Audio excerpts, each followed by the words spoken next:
morning, welcome to Aaron Mills Town Center. 3, 2, 1, take 2. Good morning, welcome to Aaron Mills Town Center, the home of the world's largest permanent point-of-purchase video wall installation. My name is Calvin Fluck, and I'm your video host all day here at EMTV. I want to take this opportunity to extend a very special and warm welcome to the film crew from Necessary Illusions. We've got an excellent lineup of television programming for you today, so let's get on with it.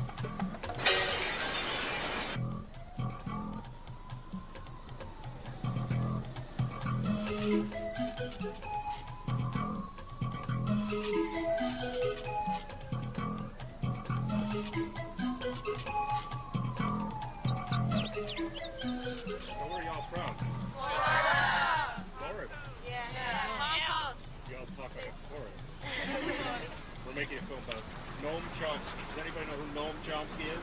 No.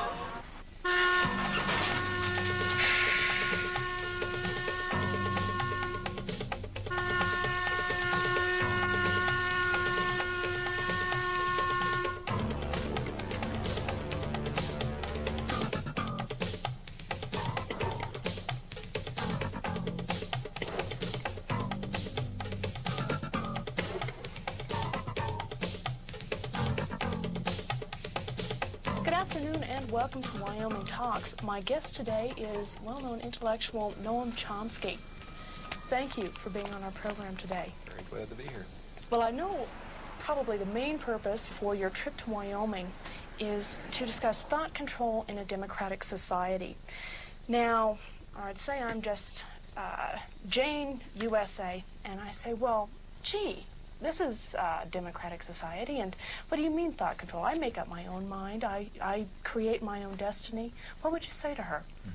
Well, I would suggest that Jane take a close look at the way the media operate, the way the public relations industry operates, the extensive thinking that's been going on for a long, long period about the necessity for finding ways to marginalize and control the public in democratic society.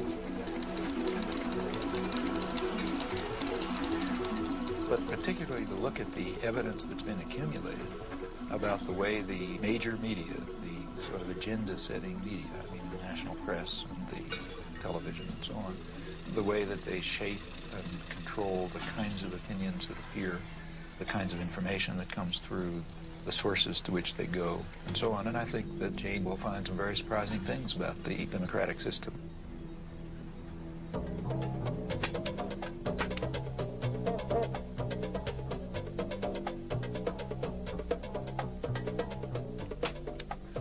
I'd like to welcome all of you to this lecture today.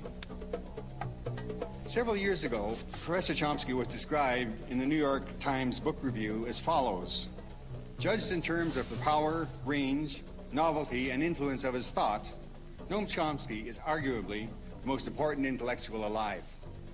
Professor Noam Chomsky.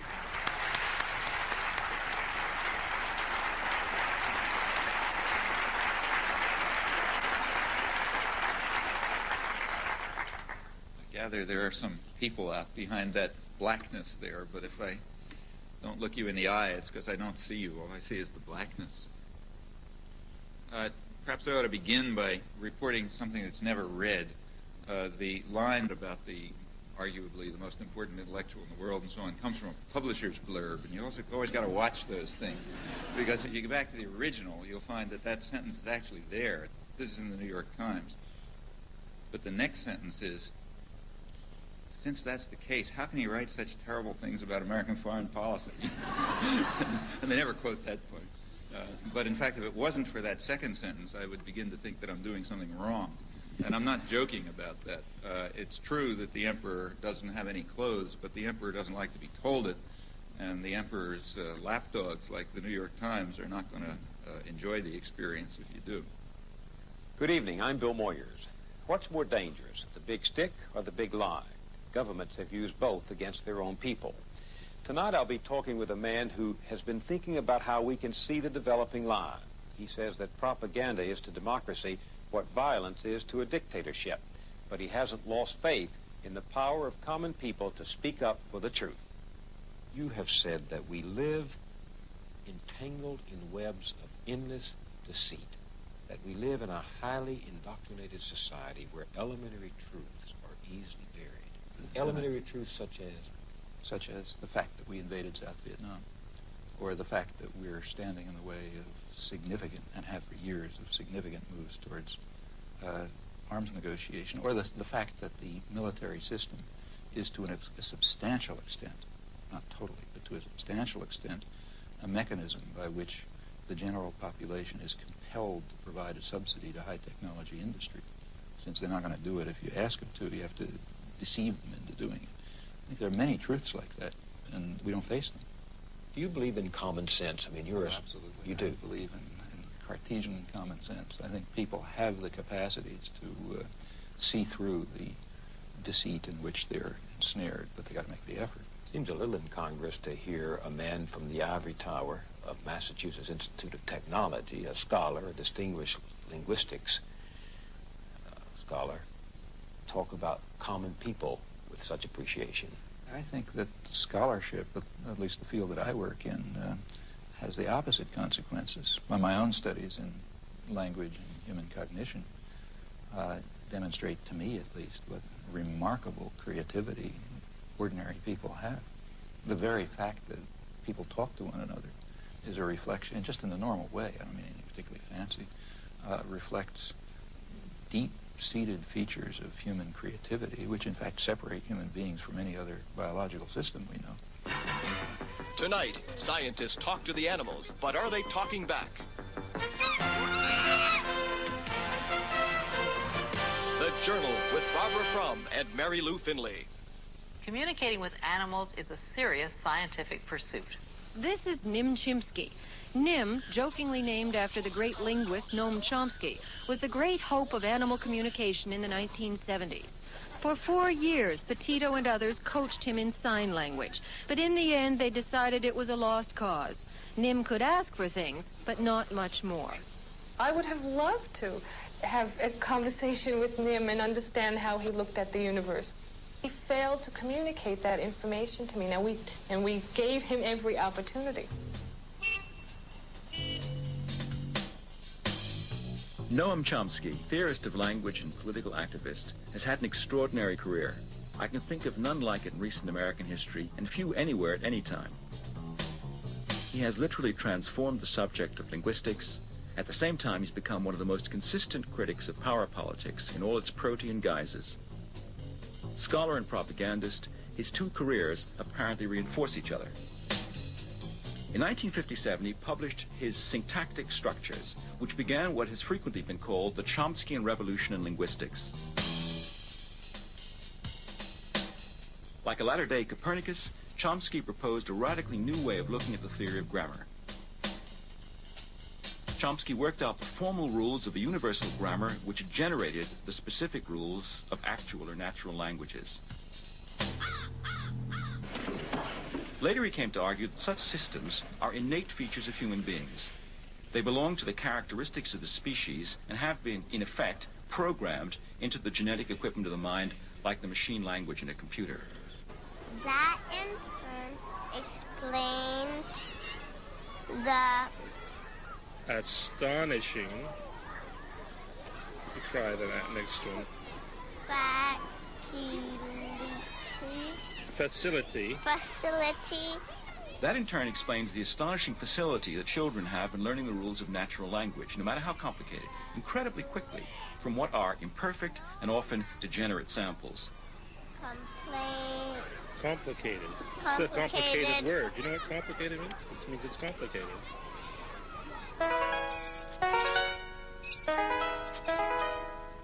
The implications of these views have washed over the fields of psychology, education, sociology, philosophy, literary criticism, and logic.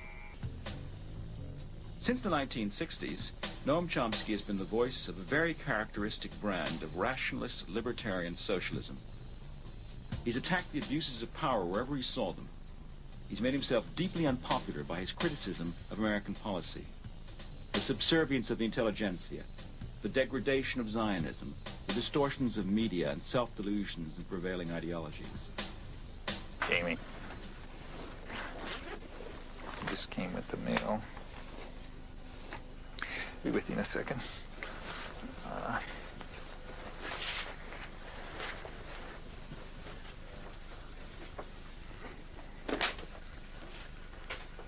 God, they still got their cameras. Okay. Huh? I'm gonna start. Your life work. The alphabet has only 26 letters. With these 26 magic symbols, however, millions of words are written every day. Nowhere else are people so addicted to information and entertainment via the printed word. Every day the world comes thumping on the American doorstep, and nothing that happens anywhere remains long a secret from the American newspaper reader. It comes to us pretty casually, the daily paper. But behind its arrival on your doorstep is one of journalism's major stories, how it got there. There is a standard view about democratic societies and the role of the media within them. It's expressed, for example, by Supreme Court Justice Powell when he spoke of the crucial role of the media in affecting the societal purpose of the First Amendment, namely enabling the public to assert meaningful control over the political process. That kind of formulation expresses the understanding that democracy requires free access to information and ideas and opinion, and the same conceptions hold not only with regard to the media, but with regard to educational institutions, publishing, the intellectual community generally. From Washington, D.C., he's intellectual, author, and linguist, Professor Noam Chomsky. Manufacturing consent. What is that title meant to describe? Well, the title is actually borrowed from a book by Walter Lippmann, written back around 1921, in which he described what he called the manufacture of consent as a revolution in the practice of democracy. What it amounts to is a technique of control. And he said this was useful and necessary because the common interests, the general concerns of all people, elude the public. The public just isn't up to dealing with them, and they have to be the domain of what he called a specialized class. Notice that that's the opposite of the standard view about democracy. There's a version of this expressed by the highly respected moralist and theologian Reinhold Niebuhr, who was very influential on contemporary policymakers. His view was that rationality belongs to the cool observer, but because of the stupidity of the average man, he follows not reason but faith. And this naive faith requires necessary illusion and emotionally potent oversimplifications, which are provided by the myth maker to keep the ordinary person on course.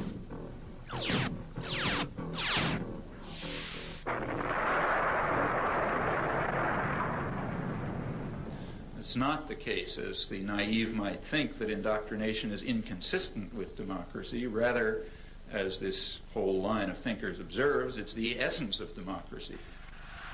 The point is that in a military state or a feudal state or what we would nowadays call a totalitarian state, it doesn't much matter what people think because you've got a bludgeon over their head and you can control what they do.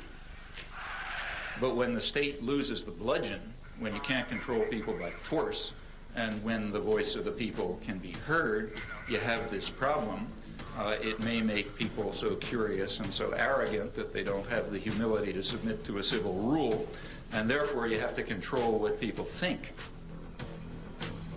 And the standard way to do this is to resort to what in more honest days used to be called propaganda, manufacture of consent, creation of necessary illusions, various ways of either marginalizing the general public or reducing them to apathy in some fashion.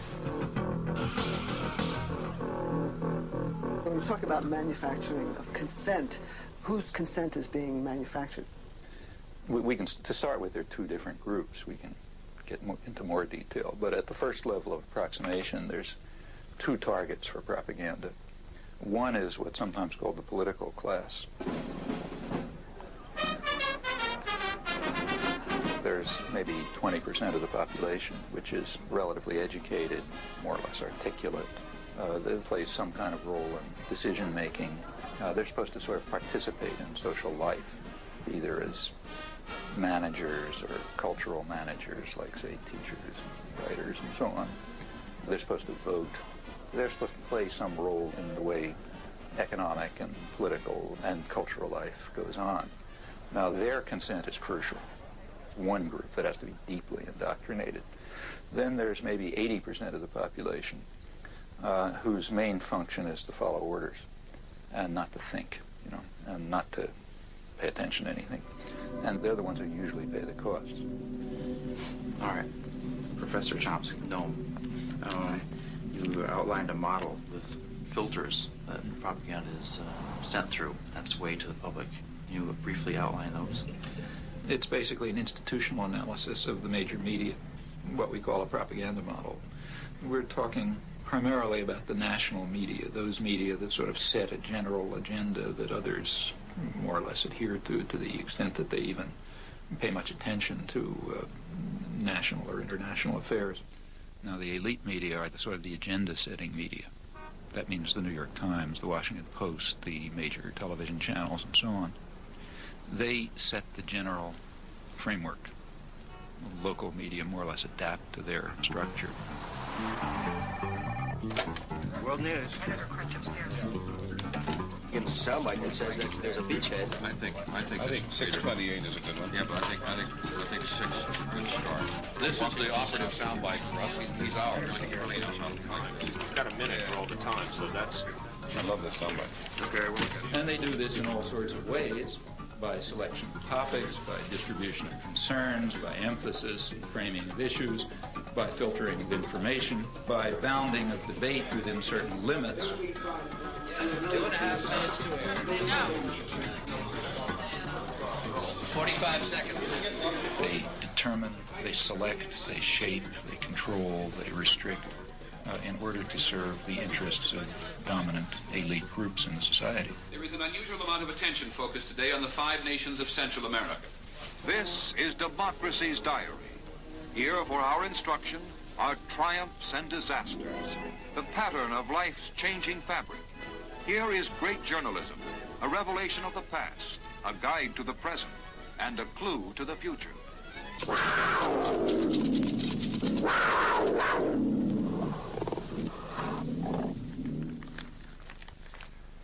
The New York Times is certainly the most important newspaper in the United States, and one could argue the most important newspaper in the world. The New York Times plays an enormous role in shaping the perception of the current world on the part of the politically active, educated classes. Also, the New York Times has a special role, and I believe its editors probably feel that they bear a heavy burden in the sense that the New York Times creates history. What happened years ago may have a bearing on what happens tomorrow. Millions of clippings are preserved in the Times library, all indexed for instant use, a priceless archive of events and the men who make them. That is, history is what appears in the New York Times archives, the place where people will go to find out what happened is the New York Times. Therefore, it's extremely important, if history is going to be shaped in an appropriate way, that certain things appear, certain things not appear, certain questions be asked, other questions be ignored, and that issues be framed in a particular fashion. Now, in whose interests is the history being so shaped? Well, I think that's not very difficult to answer. The process by which people make up their minds on this is a much more mysterious process than you would ever guess from reading Manufacturing Consent. There is a saying about legislation, that legislation is like making sausage. That the less you know about how it's done, the better for your appetite. The same is true of this business. If you're in a conference in which decisions are being made on what to put on page 1 or whatnot, you would get, I think, the impression that important decisions were being made in a flippant and frivolous way. But in fact, given the pressures of time to trying to get things out, you resort to a kind of a shorthand. and you have to fill that paper up every day. It's curious in a kind of a mirror image way that Professor Chomsky is in total accord with Reed Irvine, who at the right-wing end of the spectrum says exactly what Chomsky does about the insinuating influence of the press, of the big media, as, quote, agenda setters, to use one of the great buzzwords of the time. And, of course, Reed Irvine sees this as a left-wing conspiracy of foisting liberal ideas in both domestic and foreign affairs on the American people. But in both cases, I think the premise really is an insult to the intelligence of the people who consume news. Now, to eliminate confusion, all of this has nothing to do with liberal or conservative bias. According to the propaganda model, both liberal and conservative wings of the media, whatever those terms are supposed to mean, fall within the same framework of assumptions. In fact, if the system functions well, it ought to have a liberal bias, or at least appear to, because if it appears to have a liberal bias, that will serve to bound thought even more effectively. In other words, if the press is indeed adversarial and liberal and all these bad things, then how can I go beyond it? They're already so extreme in their opposition to power that to go beyond it would be to take off from the planet. So therefore it must be that the presuppositions that are accepted in the liberal media are sacrosanct, can't go beyond them. And a well-functioning system would in fact have a bias of that kind. The media would then serve to say, in effect, thus far and no further.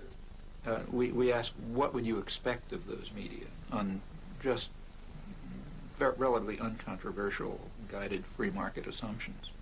And when you look at them, you find a number of major factors entering into determining what their products are. These are what we call the filters. So one of them, for example, is ownership.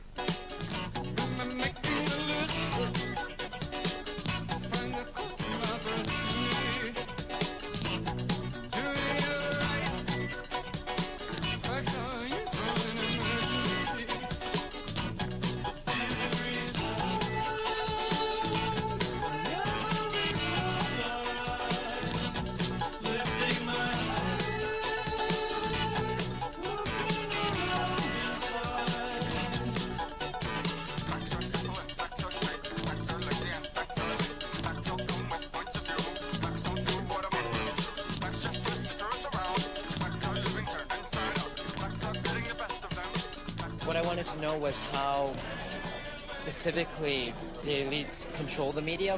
What I mean is, I guess... It's like asking, how do the elites control General Motors? Well, why isn't that a question? I mean, General Motors is an institution of the elites. They don't have to control it. They own it. You know? Except, I guess, at a certain level, I think... like I guess I work with student press, so I know like reporters and stuff. The elites don't control the student press, but I'll tell you something. You try in the student press to do anything that breaks out of conventions, and you're going to have the whole business community around here down on your neck, and the university's going to get threatened, and you know, I mean, maybe nobody will pay any attention to you. That's possible. But if you get to the point where they don't stop paying attention to you, the pressures will start coming, because there are people with power. There are people who own the country, and they're not going to let the country get out of control. So what we have in the first place is major corporations, which are parts of even bigger conglomerates. Now, like any other corporation, they have a product which they sell to a market. The market is advertisers, that is, other businesses. What keeps the media functioning is not the audience. They make money from their advertisers. And remember, we're talking about the elite media, so they're trying to sell a good product, a product which raises advertising rates. And ask your friends in the advertising industry, that means that they want to adjust their audience to the more elite and affluent audience. That raises advertising rates. So what you have is institutions, corporations, big corporations, that are selling relatively privileged audiences to other businesses. Well, what point of view would you expect to come out of this? And without any further assumptions, what you'd predict is that what comes out is a picture of the world, a perception of the world that satisfies the needs and the interests and the perceptions of the sellers, the buyers, and the product. Now, there are many other factors that press in the same direction. Hi, I'm Jim Morgan. I'm with the Corporate Relations Department of the New York Times, and I'm here to take you on a tour of the New York Times, so let's begin. So, they're just taking audio in here. Yeah, they're taking audio in here. Audio. No cameras, no still. We went over this quite thoroughly. They don't even take a still camera in here.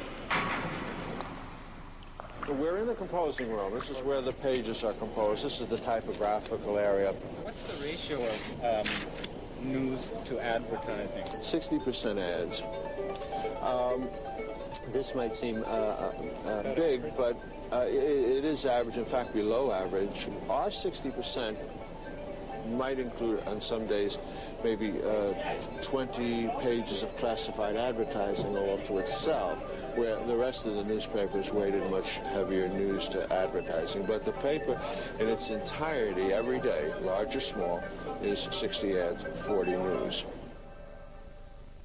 Well, that completes our tour of the New York Times, and I hope you found it informative, and I hope that you read the New York Times every day of your life from now on. Now, there are other media, too, whose basic social role is quite different. It's diversion. There's the real mass media, the kinds that are aimed at, you know, the guys who Joe Sixpack, that kind. The purpose of those media is just to dull people's brains. This is an oversimplification, but for the 80% or whatever they are, the main thing for them is to divert them, to get them to watch National Football League and to worry about, you know, mother with child with 6 heads or whatever you pick up in the, you know, in the thing that you pick up on the supermarket stands and so on. Or, you know, look at astrology or get involved in, you know, fundamentalist stuff or something. Or just get them away, you know, get them away from things that matter. And for that, it's important to reduce their capacity to think. The sports section is handled in another special department. The sports reporter must be a specialist in his knowledge of sports. He gets his story right at the sporting event and often sends it into his paper play-by-play. Take, say, sports. That's another crucial example of the indoctrination system, in my view. For one thing, because it, you know, it offers people something to pay attention to that's of no importance. That keeps them from worrying about, you know, keeps them from worrying about things that matter to their lives that they might have some idea about doing something about. And in fact, it's striking to see the intelligence that's used by ordinary people in sports. I mean, you listen to radio stations where people call in. They have the most exotic information and understanding about, you know, all kind of arcane issues. And the press undoubtedly does a lot with this. I remember in high school already, I was pretty old, I suddenly asked myself at one point, why do I care if my high school team wins the football game? I mean, I don't know anybody on the team, you know. I mean, it had nothing to do with me. I mean, why am I cheering for my team? It doesn't make any sense, you know. But the point is, it does make sense. It's a way of building up irrational attitudes of submission to authority and, you know, group cohesion behind, you know, leadership elements. In fact, it's training in irrational jingoism. That's also a feature of competitive sports. I think if you look closely at these things, I think typically they do have functions. And that's why energy is devoted to supporting them and creating a basis for them, and advertisers are willing to pay for them and so on. Do you think you've escaped the ideological indoctrination of the media and of society that you grew up in? Have I? Mm-hmm. Often not. I mean, when I look back and think of the things that I haven't done that I should have done, it's very it's not a pleasant experience. So what's the story of young Noam in the schoolyard? Yeah, I mean, that was a personal thing for me. I don't know why it's of interest to anyone else, but I do remember. Well, you drew certain conclusions. Well, yeah, I mean, it had a big influence on me. I mean, I remember when I was about 6, I guess, first grade. There was the standard fat kid who everybody made fun of, and I remember in the schoolyard he was standing right outside the school classroom, and a bunch of kids outside taunting him, and so on. And one of the kids actually brought over his older brother, sort of like from 3rd grade instead of 1st grade, big kid. And he was going to, beat him up or something. And I remember going up to stand next to him, feeling somebody ought to help him. And I did for a while, and then I got scared, and I went away, and I was very much ashamed of it afterwards, and sort of felt, I'm not going to do that again. That's a feeling that's stuck with me. You should stick with the underdog. The shame remained. Should have stayed there. You were already established. You were a professor at MIT. You'd made a reputation. You had a terrific career ahead of you. You decided to become a political activist. Now, here is a classic case of somebody whom the institution does not seem to have filtered out. I mean, you were a good boy up until then, were you? Or you'd always been something you were a rebel? Yeah, pretty much. I had been pretty much outside. You felt isolated. You felt out of sympathy with the prevailing currents of American life, but a lot of people do that. Suddenly, in 1964, you decide, I have to do something about this. What made you do that? Well, that was a very conscious decision and a very uncomfortable decision because I knew what the consequences would be. I was in a very favorable position. I had the kind of work I liked. We had a lively, exciting department. The field was going well. Personal life was fine. I was living in a nice place, children growing up. Everything looked perfect, and I knew I was giving it up. And at that time, remember, it was not just giving talks. I began involved right away in resistance. And I expected to spend years in jail and came very close to it. In fact, my wife went back to graduate school in part because we assumed she's going to have to support the children. These were the expectations.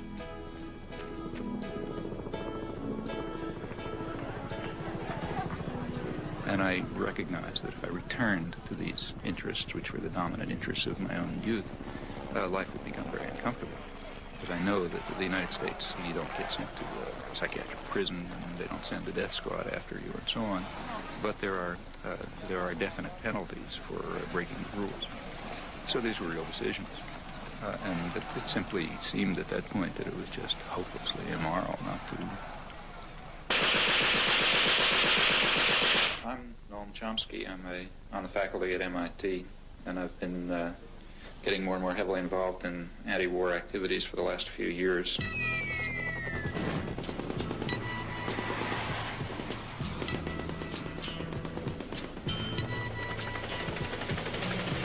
Something happening here. Beginning with writing articles and making speeches and speaking to congressmen and that sort of thing, and gradually getting involved more and more directly in resistance activities of various sorts. I've come to the feeling myself that the most effective form of political action that is open to a responsible and concerned citizen at the moment is action that really involves direct resistance, refusal to take part in what I think are war crimes, to raise the domestic cost of American aggression overseas through non-participation and support for those who are refusing to take part, in particular draft resistance throughout the country. So much resistance from behind. Time we stopped. Hey, what's that sound? Everybody look what's going on. I think that we can see quite clearly some very, very serious defects and flaws in our society, our level of culture, our institutions, which are going to have to be corrected by operating outside of the framework that is commonly accepted. I think we're going to have to find new ways of political action.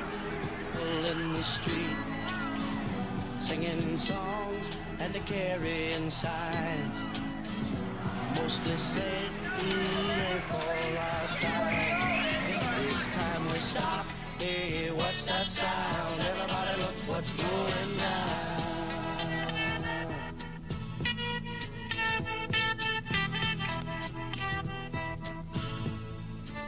I rejoice in your disposition to argue the Vietnam question, especially when I recognize what an act of self-control this must involve. It does. Sure. It really does. I mean, I think that this is the kind of issue where very well. You know, sometimes I lose my temper. Maybe not tonight. Maybe not tonight.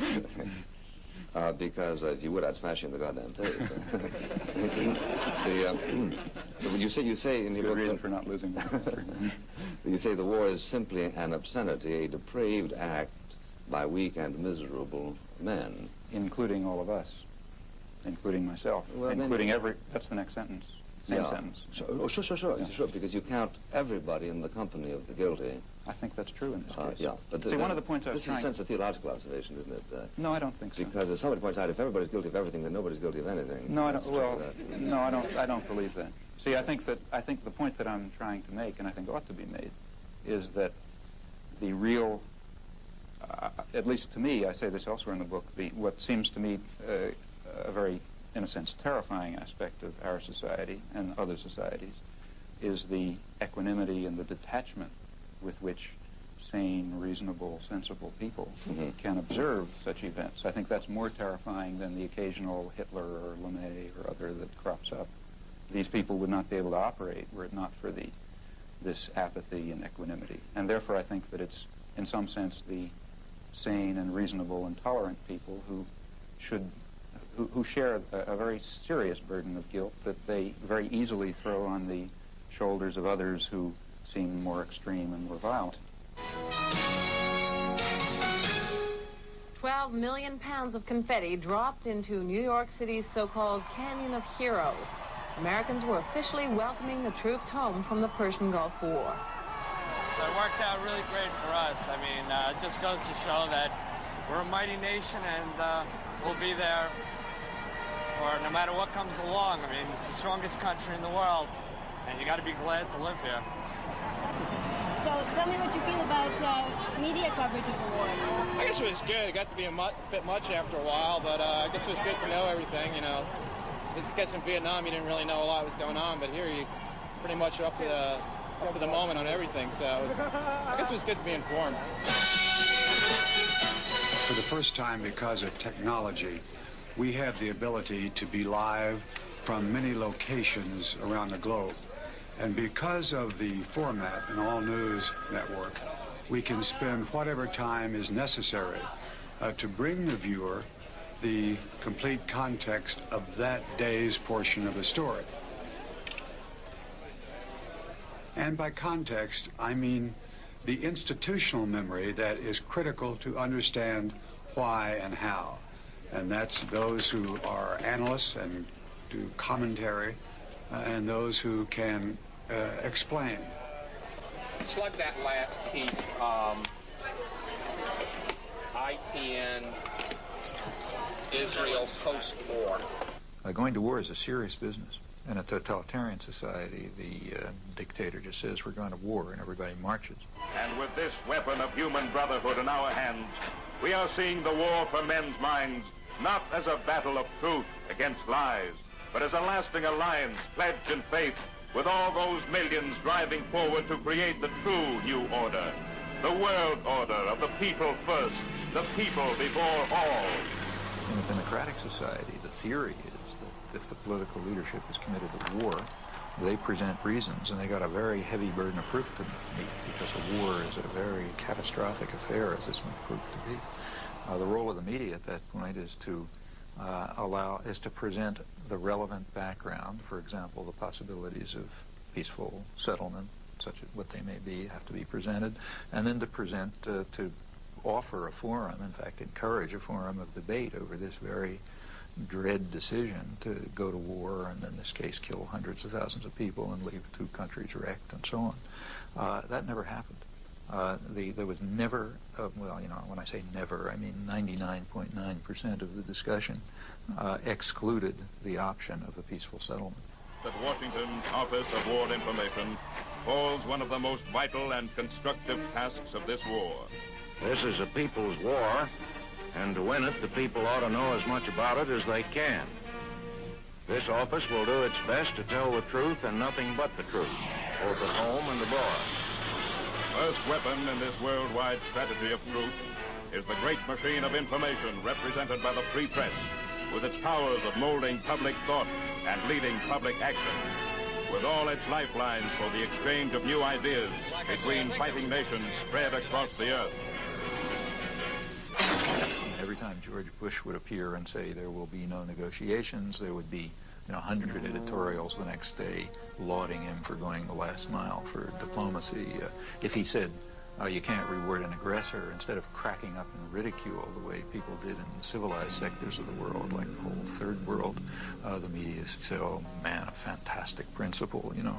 The invader of Panama, the only head of state, stands condemned for aggression in the world. The guy who was head of the CIA during the Timor aggression, you know, he says aggressors can't be rewarded. The media just applauded.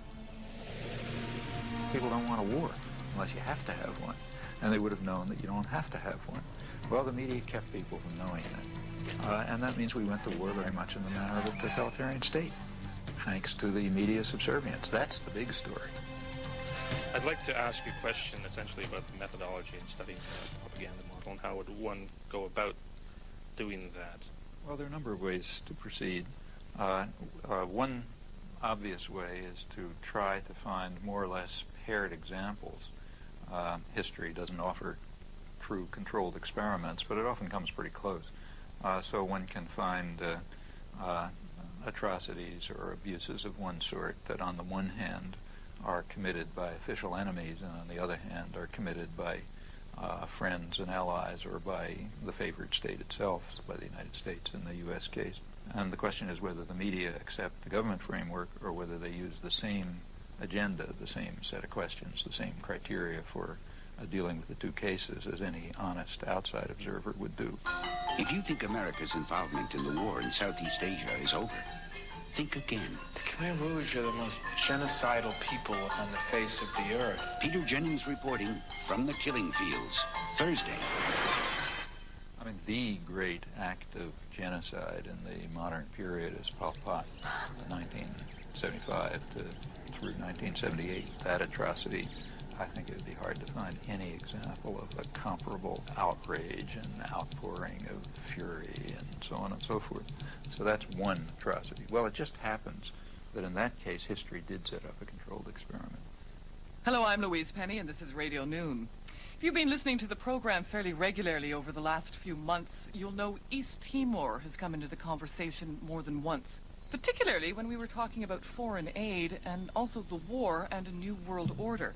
People wondered why, if the UN was serious about a new world order, no one was doing anything to help East Timor. The area was invaded by Indonesia in 1975. There are reports of atrocities against the Timorese people, and yet Canada and other nations have consistently voted against UN resolutions to end the occupation. Today, we're going to take a closer look at East Timor, what's happened to it, and why the international community is doing nothing to help. One of the people who have been most active is Elaine Bruyere, a photojournalist from British Columbia. She's the founder of the East Timor Alert Network, and she joins me in studio now. Hello. Hi. One tragedy compounding a tragedy is that a lot of people don't know much about East Timor.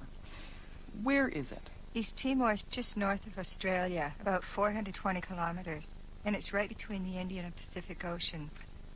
Just south of East Timor is a deep-water sea lane, perfect for U.S. submarines to pass through. There's also huge oil reserves there. One of the unique things about East Timor is that it's truly one of the last surviving ancient civilizations in that part of the world. The Timorese spoke 30 different languages and dialects amongst a group of 700,000 people. Today, less than 5% of the world's people live like the East Timorese, basically self-reliant. They live really outside of the global economic system. Small societies like the East Timorese are much more democratic and much more egalitarian, and there's much more sharing of power and wealth. A year after I left East Timor, I was appalled when I heard that Indonesia had invaded. They didn't want a small independent country setting an example for the region. East Timor was a Portuguese colony. Indonesia had no claim to it, and in fact stated that they had no claim to it. During the period of colonization, there was a good deal of politicization that different groups developed.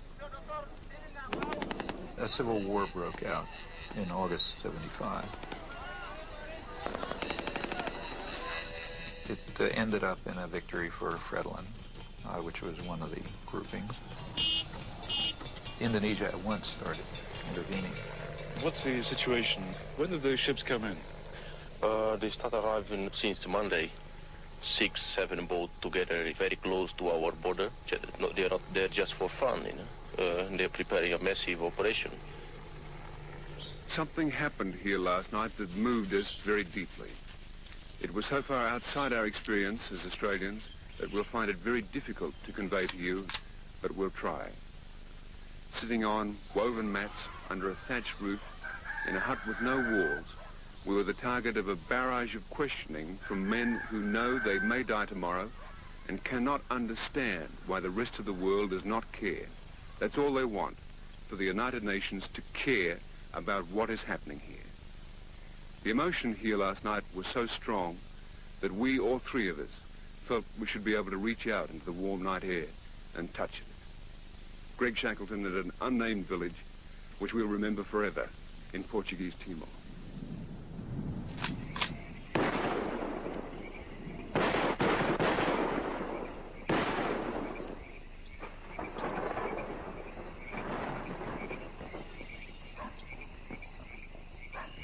Ford and Kissinger visited Jakarta, I think it was December 5th. We know that they had requested that Indonesia delay the invasion until after they left because it would be too embarrassing. And within hours, I think, after they left, the invasion took place on December 7th. What happened on December 7th in 1975 is just one of the great evil deeds of history. Early in the morning, bombs began dropping on Dili. The number of troops that invaded Dili that day almost outnumbered the entire population of the town. And for 2 or 3 weeks, they just killed people. By 1978, it was approaching really genocidal levels. The church and other sources estimated about 200,000 people killed. The U.S. backed it all the way. The U.S. provided 90% of the arms. Right after the invasion, arms shipments were stepped up. When the Indonesians actually began to run out of arms in 1978, the Carter administration moved in and increased arms sales.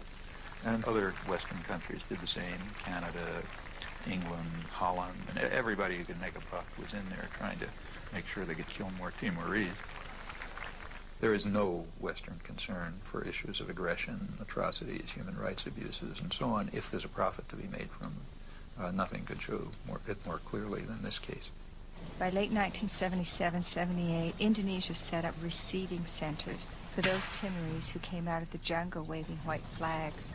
Those the Indonesians thought were more educated or who were suspected of belonging to Frelimo or other opposition parties were immediately killed.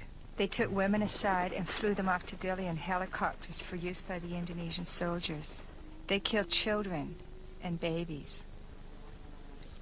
But in those days, their main strategy and their main weapon was starvation.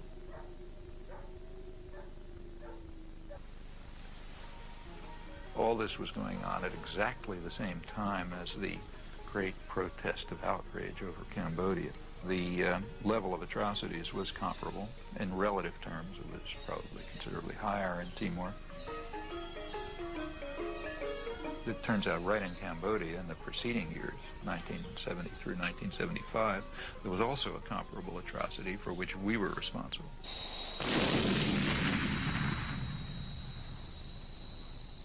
The major U.S. attack against Cambodia started with the bombings of the early 1970s. They reached a peak in 1973, and they continued up till 1975. They were directed against inner Cambodia. Very little is known about them because the media wanted it to be secret. The CIA estimates about 600,000 killed during that 5-year period, which is mostly either U.S. bombing or a U.S.-sponsored war. So that's pretty significant killing. Pretty good evidence from U.S. government sources and scholarly sources that the intense bombardment was a significant force, maybe a critical force in building up peasant support for the Khmer Rouge, who before that were a pretty marginal element. Well, that's just the wrong story. After 1975, atrocities continued, and that became the right story, because now they're being carried out by the bad guys. Well, it was bad enough. In fact, current estimates are that, well, you know, they vary. I mean, the CIA claimed 50 to 100,000 people killed, and maybe another 1 million or so who died one way or another.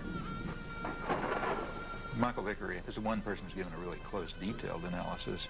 His figure is maybe 750,000 deaths above the normal. Others, like Ben Kiernan, suggest higher figures, but so far without a detailed analysis. Anyway, it was terrible, no doubt about it. Although the atrocities, the real atrocities, were bad enough, they weren't quite good enough for the purposes needed. Within a few weeks after the Khmer Rouge takeover, the New York Times was already accusing them of genocide. At that point, maybe a couple hundred or maybe a few thousand people had been killed. And from then on, it was a drumbeat, a chorus of genocide.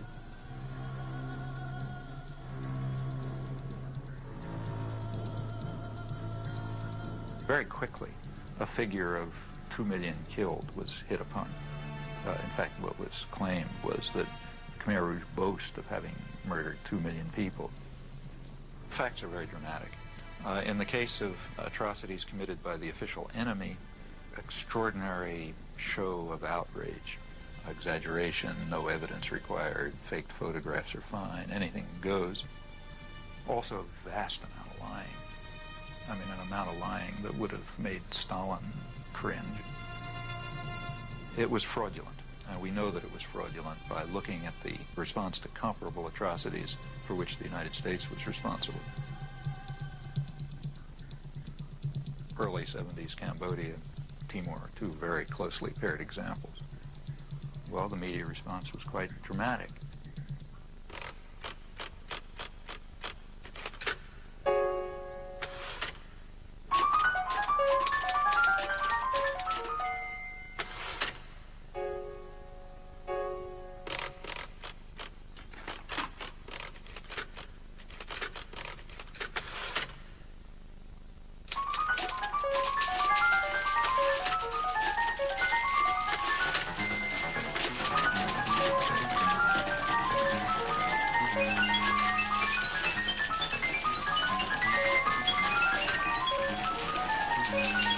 Back in 1980, I taught a course at Tufts University. Well, Chomsky came around to this class. He made a very powerful case that the press underplayed the fact that the Indonesian government annexed this former Portuguese colony in 1975. And that if you compare it, for example, with Cambodia, where there was acreage of things, that this was a communist atrocity, whereas the other was not a communist atrocity. Well, I got quite interested in this, and I went to talk to the then deputy foreign editor of the Times. And I said, you know, we've had very poor coverage on this. And he said, you're absolutely right. There are a dozen atrocities around the world that we don't cover. This is one for various reasons. So I took it up. I was working as a reporter and writer for a small alternative radio program in upstate New York, and we received audio tapes of interviews with Timorese leaders. And we were quite surprised that, given the level of American involvement, that there was not more coverage, indeed practically any coverage, of the large-scale Indonesian killing in the mainstream American media. We formed a small group of people to try to monitor this situation and see what we could do over time to alert public opinion to what was actually happening in East Timor. I wrote first an editorial called An Unjust War in East Timor. It had a map, and it said exactly what had happened. We then ran a dozen other editorials on it. They were read, they were entered in the congressional record, and several congressmen then took up the cause, and then something was done in Congress as a result of this. The fact that the editorial page of the New York Times on Christmas Eve published that editorial put our work on a very different level. And it gave a great deal of legitimacy to something that we were trying to advance for a long time, and that was the idea and the reality that a major tragedy was unfolding in East Timor.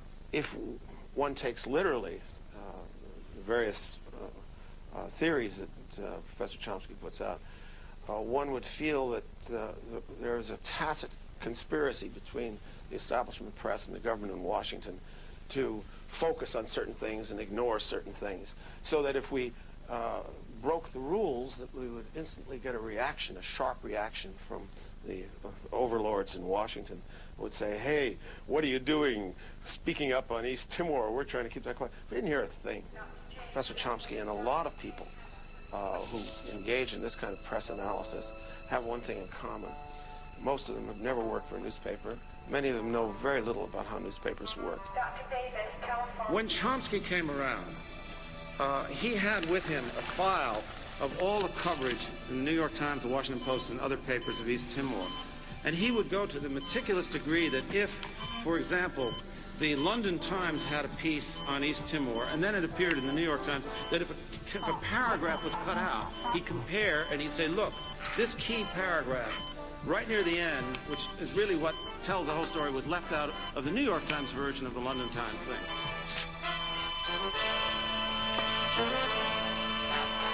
There was a story in the London Times which is pretty accurate. The New York Times revised it radically. They didn't just leave the paragraph out. They revised it and gave it a totally different cast.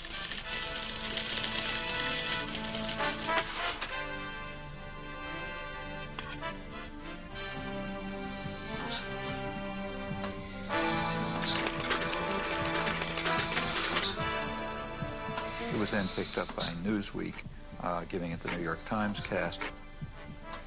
It ended up being a whitewash, whereas the original was an atrocity story. So I said to Chomsky at the time, I said, well, it may be that you're misinterpreting ignorance, haste, deadline pressure, etc., for some kind of determined effort to suppress an element of the story. He said, well, if it happened once or twice or 3 times, I might agree with you, but if it happens a dozen times, Mr. Meyer, I think there's something else at work. And it's not a matter of happening 1 time, 2 times, 5 times, 100 times. It happened all the time. I said, Professor Chomsky, having been in this business, it happens a dozen times. These are very imperfect institutions. When they did give coverage, it was from the point of view of, it was a whitewash of the United States. Now, you know, that's not an error. That's systematic, consistent behavior, in this case, without even any exception. This is a much more subtle process than you get in the kind of the sledgehammer rhetoric of the people that make a to B equation between what the government does, what people think, and what newspapers say. That sometimes what the Times does can make enormous difference. At other times, it has no influence whatsoever. So one of the greatest tragedies of our age is still happening in East Timor. The Indonesians have killed up to 1/3 of the population. They're in concentration camps. They conduct large-scale military campaigns against the people who are resisting. Campaigns with names like Operation Eradicate or Operation Clean Sweep. Timorese women are subjected to a forced birth control program. In addition, they're bringing in a constant stream of Indonesian settlers to take over the land. Whenever people are brave enough to take to the streets in demonstrations or show the least sign of resistance, they just massacre them. It's sort of like Indonesia. If we allow them to continue to stay in East Timor, the international community, they will simply digest East Timor and turn it into, trying to turn it into cash crop. These are the things to keep in mind. These are not just academic exercises. We're not analyzing the media on Mars or in the 18th century or something like that. We're dealing with real human beings who are suffering and dying and being tortured and starving because of policies that we are involved in. We, as citizens of democratic societies, are directly involved in and are responsible for. And what the media are doing is ensuring that we do not act on our responsibilities and that the interests of power are served, not the needs of the suffering people, and not even the needs of the American people, who would be horrified if they realized the blood that's dripping from their hands because of the way they're allowing themselves to be deluded and manipulated by the system.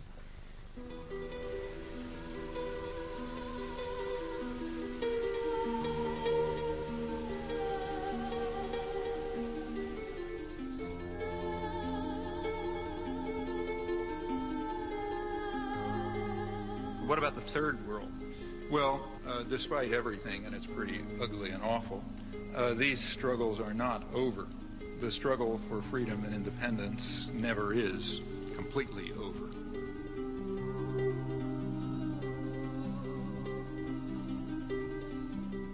Their courage, in fact, is really remarkable and amazing. I've personally had the privilege, and it is a privilege, of witnessing it a few times in villages in Southeast Asia and Central America and recently in the occupied West Bank, and it is astonishing to see. And it's always amazing, at least to me it's amazing, I can't understand it. It's also very moving and very inspiring. In fact, it's kind of awe-inspiring. Now, they rely very crucially on a very slim margin for survival that's provided by dissidence and turbulence within the imperial societies. And how large that margin is for us to determine.